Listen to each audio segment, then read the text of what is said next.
दादांनी सांगितलंय तर नाही, हे चुकीचं आहे. भारतीय जनता पार्टीचे एक आमदार आहेत, त्यांनी सांगितलेले आहे नाही, मी मराठीतच बोलणार, मी हिंदीमध्ये बोलणार नाहीये. तर मला या तमाम कुर्ला वासियांना आणि विभाग क्रमांक 6 मधील सर्व निष्ठावंतांना एक विनंती करायची आहे. या ठिकाणी आपण स्वाक्षरी मोहीम राबवतोय. या ठिकाणी प्रत्येकाने जाऊन त्या ठिकाणी सही करून आपला निषेध नोंदवायचा आहे आणि या झोपलेल्या सरकारला जागा करायचं आहे.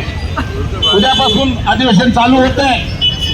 या महाराष्ट्रामध्ये अनेक विषय, त्या विषयांकडे दुर्लक्ष करण्यासाठी या असे वाद निर्माण करतात. हिंदी भाषेचा दोष करत नाही आम्ही.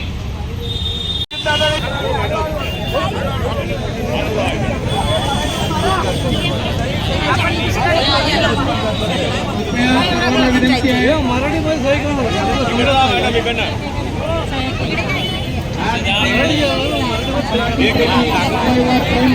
महाराष्ट्रावर प्रेम करणारी जनता ते उत्स्फूर्तपणे उपस्थित आहे.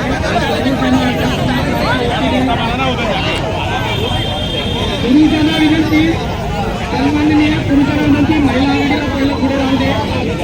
पुरुषांना विनंती, पदाधिकारी सगळ्यांनी खाली असतील आणि महिला आघाडीला जाऊ दे पुढे. कुठल्याही प्रकारची गडबड करू नका. महिला आघाडीला पुढे जाण्यासाठी रस्ता करून द्या आणि मराठी सहाय्य करा. कृपया मराठीमध्ये सहाय्य करा. महिला आघाडीला एक साईडून पुढे जाऊ दे. जे स्टेजवर गर्दी केली त्यांनी पाठी या आणि ज्यांच्या सह्या झाल्या त्यांनी कृपया मागे या. मागे या. मार्कर पेन ठेवले, 4-5 पेन ठेवलेले आहेत सगळ्यांनी.